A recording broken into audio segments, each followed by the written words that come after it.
பாண்டவர்கள் கிட்டத்தட்ட நெல்லூர் வரைக்கும் ஆண்டிருக்காங்கன்னு தெரியுது ஆந்திராவில். அதனாலதான் என்னமோ ஓங்கோல்ல இருந்து கொஞ்சம் பேர் இன்னைக்கு தமிழ்நாடு ஆட்சி பண்ணிட்டு இருக்காங்க.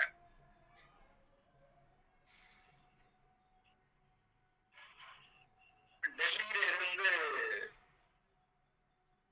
இஸ்லாமியர்கள் படையெடுத்து வந்த போது பாண்டியர்களுடைய ஆட்சி மறுபடியும் வீழ்ந்தது.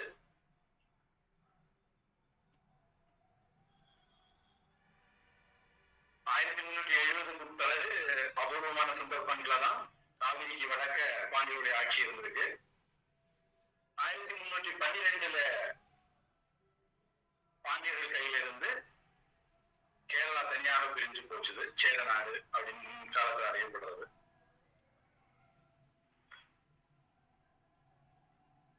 ஸ்ரீ கிருஷ்ணர் பாண்டிய ராஜாவை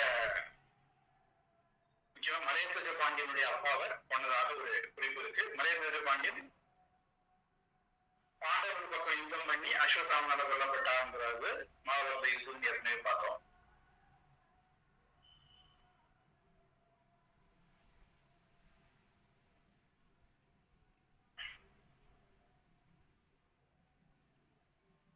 அதாவது மலையத்வஜ பாண்டியனை அப்பாவை கிருஷ்ணன் கொள்வார். கிருஷ்ணனை கொள்வதற்கு மலையத்வஜ பாண்டியன் போறான்.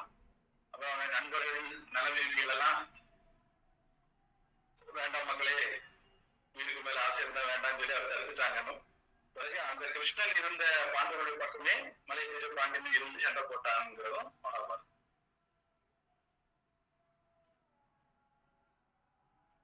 துரோண பருவத்துல இதை பத்தி குறிப்பு வருது. யுதிஷ்டருடைய சபைக்கு மலையத்வஜ பாண்டியன் வந்து போயிட்டு இருந்தான் அப்படிங்கிறத 24வது ஸ்லோகம் 4வது அத்தியாயம் சபா பருவத்துல பாக்குறோம். அப்புறம் ராஜசூய யுதிஷ்டர் பண்ணும்போது அதிஷ்கரணம் பண்ணி கொடுத்தாங்கிறத 35வது ஸ்லோகம் 52வது அத்தியாயம் சபா பருவத்துல பாக்குறோம்.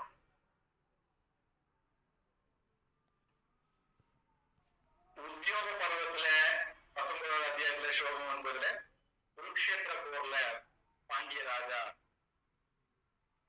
பாண்டவர்களோட இணைந்து போரிட்டார் என்ற குறிப்பு வருது.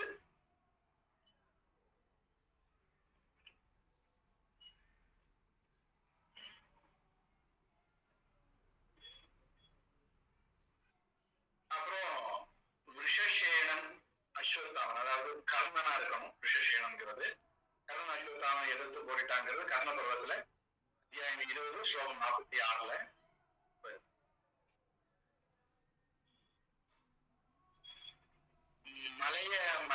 மலைக்கும் தாமிரபரணி நதிக்கும் இடைப்பட்ட காலம் பொதுவாக பாண்டியருடைய இடம். முன்னபின்னையும் அவங்களுடைய வலிமையை பொறுத்து, எதிரி ராஜாக்களுடைய வலிமை இன்மையை பொறுத்து இருந்திருக்காங்க. பாண்டவருடைய நகரம் சொல்லிட்டு காளிதாசர் பாண்டியருடைய நாட்டை குறிப்பிடுறாரு.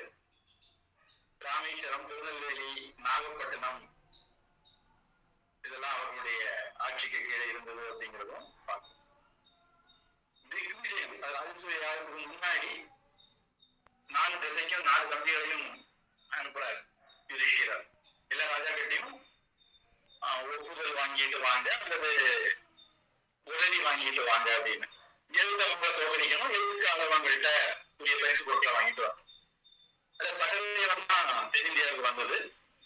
அவரு பாண்டியர்களை தோக்கடிச்சார் அப்படிங்கிறத பார்க்கிறோம்.